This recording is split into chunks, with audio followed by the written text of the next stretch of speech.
അമ്പറത്തപ്പാപ്പ അവിടുത്തെ 17ാമത്തെ വയസ്സിലാണ് 1189 ഹിജറ റമദാൻ 19-നാണ് ബഹുമാനപ്പെട്ടവര് ഇവിടെ കപ്പലിറങ്ങുന്നത്. അഥവാ യമനിലെ തുറിയനിലെ അൽ മുഅല്ല എന്ന തുറമുഖത്തിൽ നിന്ന് കപ്പലേറി. ബഹുമാനപ്പെട്ടവരെ, നമുക്കറിയാം കൊച്ചു പ്രായത്തിൽ സഹല് ഫാത്തിമ ദമ്പതികൾ അവരുടെ മകനായി ജനിപ്പിച്ച ബഹുമാനപ്പെട്ടവരെ കൊച്ചു പ്രായത്തിൽ തന്നെ അവരുടെ അമ്മയും ഉപ്പയും ഭർത്താവും. പിന്നീട് സയ്യിദത്ത് ഹാമിദ ബീവിയുടെ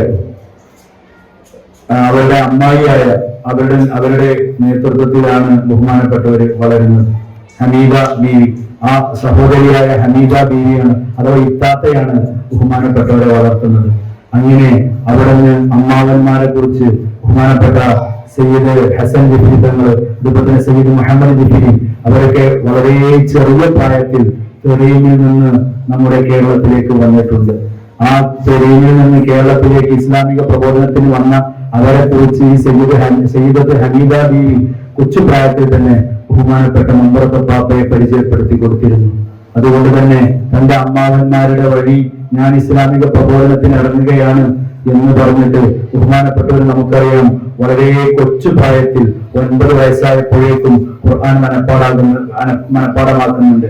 17 വയസ്സായപ്പോഴേക്കും 4 മദ്ഹബിലും ഫത്വ കൊടുക്കാൻ മാത്രം യോഗ്യനായ വലിയ പണ്ഡിതനായാണ് ബഹുമാനപ്പെട്ട മമ്പറത്ത് പാപ്പ നമ്മുടെ നാട്ടിൽ കപ്പലിറങ്ങുന്നത്. അങ്ങനെ ആ സമയത്ത് അവിടുത്തെ മൂത്ത അമ്മാവനായ സയ്യിദ് ഹസൻ ജിഫിരി മഹാനവരുടെ വഫാത്തായ സമയത്താണ് ബഹുമാനപ്പെട്ട മമ്പറത്ത് പാപ്പ ഇവിടെ എത്തുന്നത്. അങ്ങനെ ഹസൻ ജിഫിരിയുടെ ആ ഒരു അസാന്നിധ്യം ബഹുമാനപ്പെട്ടവര് മമ്പറത്തായിരുന്നു താമസമാക്കിയിരുന്നത്. ആ ഹസൻ ജിഫിരിയുടെ കുടുംബം, ബഹുമാനപ്പെട്ട ഹസൻ ജിഫിരിയുടെ മകളുണ്ട് ഫാത്തിമ. ആ ഫാത്തിമ റളിയല്ലാഹു അൻഹാക്ക് കല്യാണപ്രായമായപ്പോ അന്ന് ബഹുമാനപ്പെട്ടവര് തിരുവരങ്ങാടിയുടെ ഖാദിയായ ബഹുമാനപ്പെട്ട ജലാലുദ്ദീൻ മഖ്ദൂമി എന്നവരെ ഏൽപ്പിച്ചിരുന്നു. എന്റെ മകൾക്ക് പ്രായപൂർത്തിയായാൽ അവൾക്ക് യമനിൽ നിന്ന് ഒരു ഭർത്താവ് വരും, എന്റെ കുടുംബക്കാരനായ ഒരാൾ വരും. അങ്ങനെ ഈ ബഹുമാനപ്പെട്ട മമ്പറത്ത് പാപ്പ കോഴിക്കോട് കപ്പലിറങ്ങി അവിടെ നിന്ന് മമ്പുറത്തേക്ക് എത്തുന്നത് രാത്രിയിലാണ്. രാത്രി ബഹുമാനപ്പെട്ട ഹസൻ ജിഫിരി റളിയല്ലാഹു അൻഹുവിന്റെ മഖാമ് പൂട്ടിയിട്ടുണ്ട്. ആ സമയത്ത് ചെന്ന് അവിടുത്തെ മകളായ ഫാത്തിമയുടെ കയ്യിലാണ് ചാവിയുള്ളത്. ചെന്ന് ചാവി ചോദിച്ച സമയത്ത് പറഞ്ഞു, എന്റെ ഉപ്പ പറഞ്ഞിട്ടുണ്ട് രാത്രി ആർക്കും ചാവി കൊടുക്കരുത് എന്ന് പറഞ്ഞിട്ടുണ്ട്.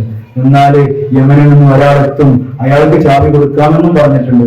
അതുകൊണ്ട് ആർക്ക് വേണ്ടിയാണ് ചാവി എന്ന് പറഞ്ഞപ്പോ ഇത് യമനിൽ നിന്ന് വന്ന ബഹുമാനപ്പെട്ട സയ്യിദ് അലവി എന്നവർക്കാണ് എന്ന് പറഞ്ഞപ്പോ അന്ന് ചാവി കൊടുക്കുകയും അങ്ങനെ ആ ജലാലുദ്ദീൻ ഖാദി, ബഹുമാനപ്പെട്ട മഖ്ദൂമി ഖാദിയാണ് ആ ഫാത്തിമയെ ബഹുമാനപ്പെട്ട മമ്പുറത്ത് പാപ്പാക്ക്, അത് തന്റെ അമ്മാവന്റെ മകളെ നിക്കാഹ് ചെയ്ത് കല്യാണം ചെയ്ത് കൊടുക്കുന്നത്. നമുക്കറിയാം ബഹുമാനപ്പെട്ട ഉമർ ഖാദി റളിയല്ലാഹു അൻഹുവാണ് മമ്പുറത്ത് പാപ്പയെ നമുക്ക് ഏറ്റവും അധികം പരിചയപ്പെടുത്തി തന്നത്. അവർ ഖുതുബുസ്സമാൻ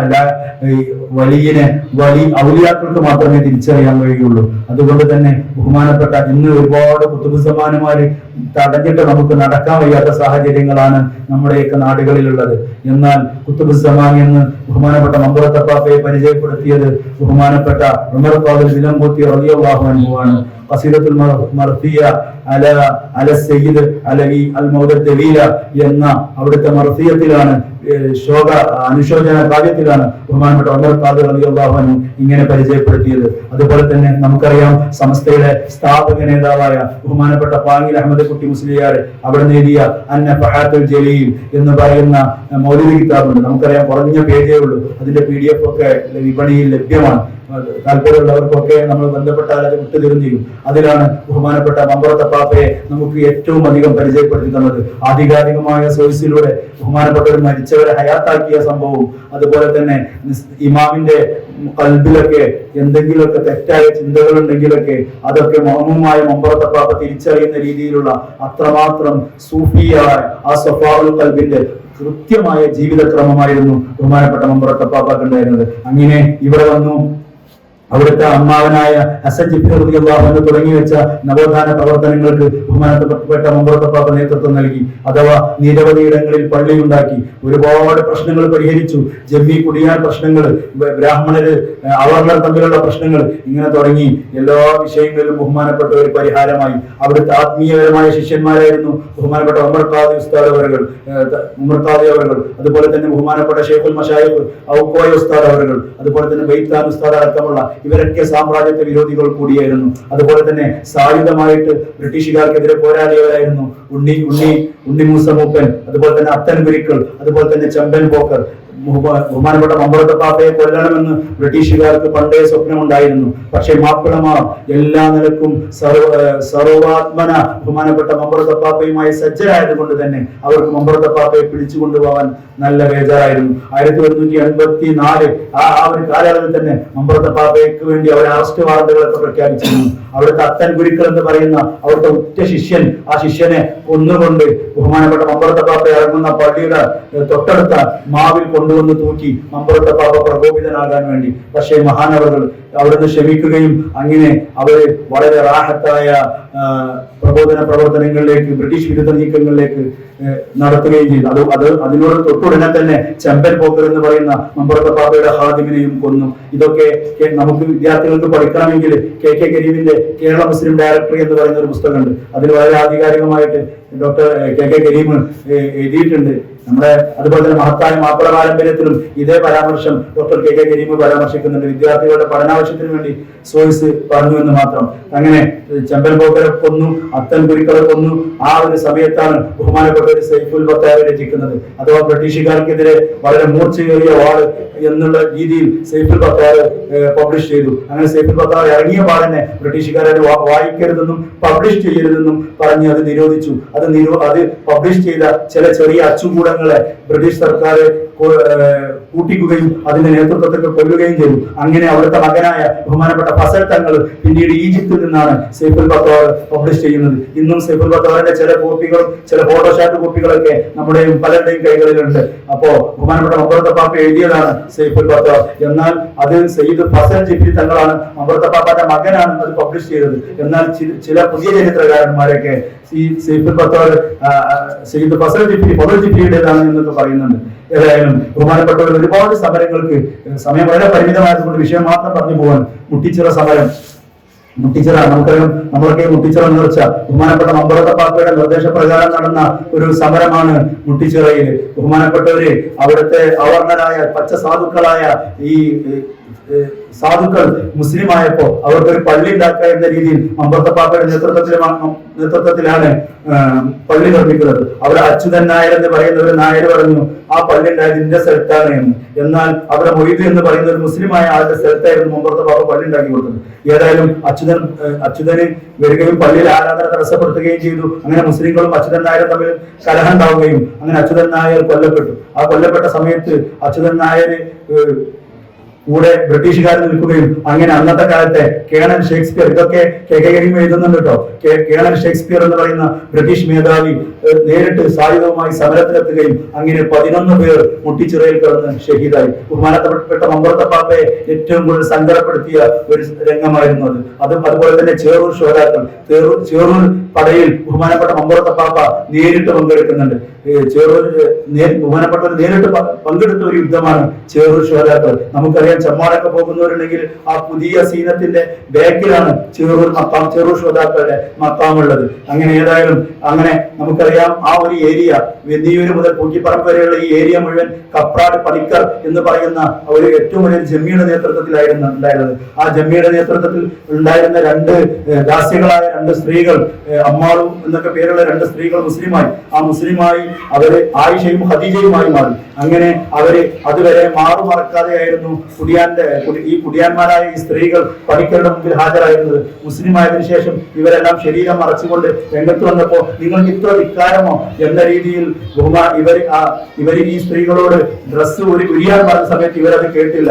ആ സമയത്ത് ഇവരെ വലിച്ചിട്ട് ഡ്രസ്സ് കീറുകയും അവരുടെ ശരീരത്തിലേക്ക് കത്തി പ്രയോഗം നടത്തുകയും ചെയ്തു.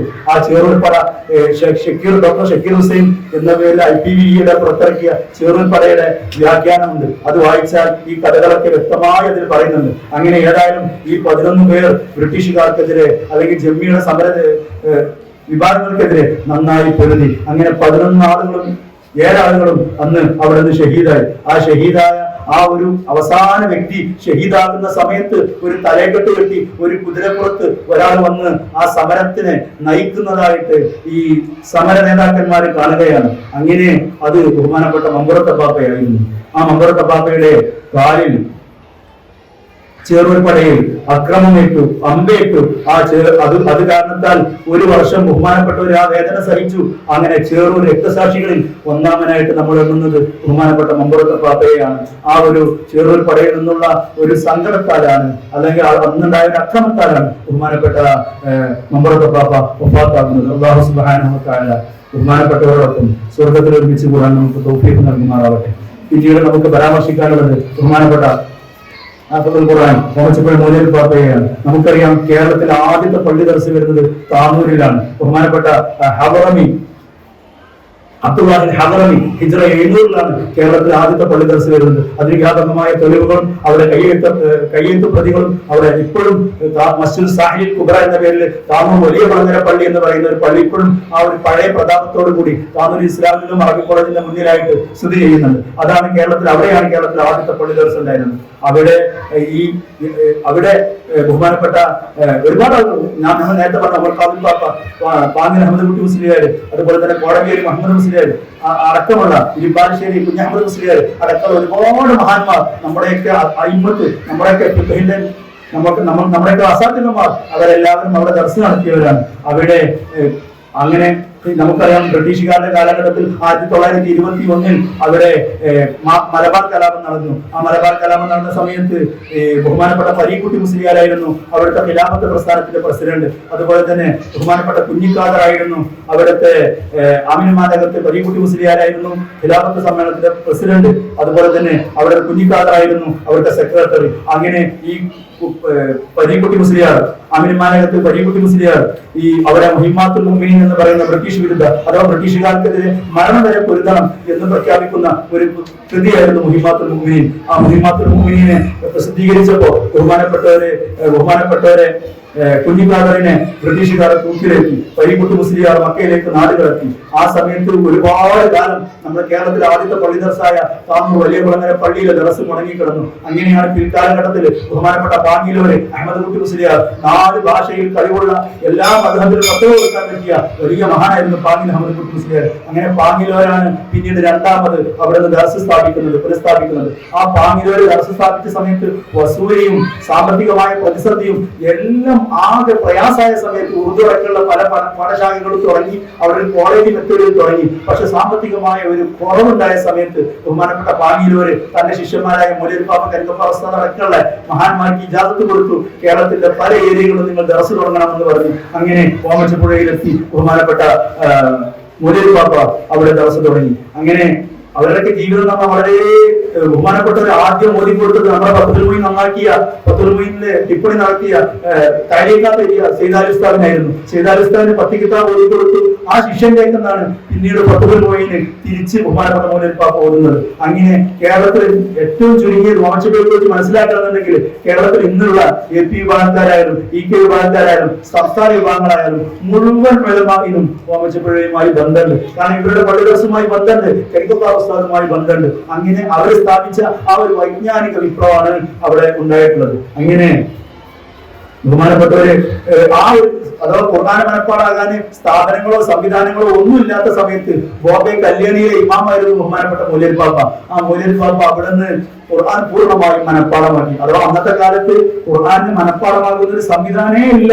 എങ്കിലും പ്രായമായതിനു ശേഷം ബഹുമാനപ്പെട്ട അങ്ങനെ നാട്ടിൽ ഒത്തുപള്ളികൾ സ്ഥാപിച്ചു, പള്ളി ദർസുകൾ സ്ഥാപിച്ചു, സൂഫിയായി ജീവിച്ചു. 2-3 ദിവസങ്ങളൊക്കെ പലപ്പോഴും ഭക്ഷണം കഴിക്കാറില്ല.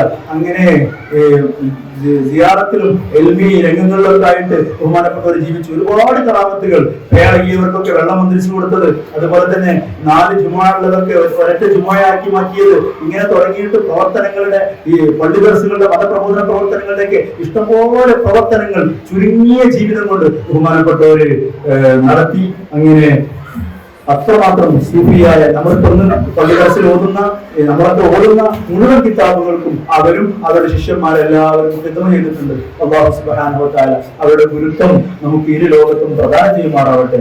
അസ്ഹാബുൽ കഹ്ഫിന്റെ നായ രക്ഷപ്പെട്ടതുപോലെയെങ്കിലും ഈ മഹാന്മാരെ സ്നേഹിച്ച കാരണത്താൽ നമ്മൾ രക്ഷപ്പെടുമാറാവട്ടെ. ആമീൻ എന്ന് നിർത്തുന്നു.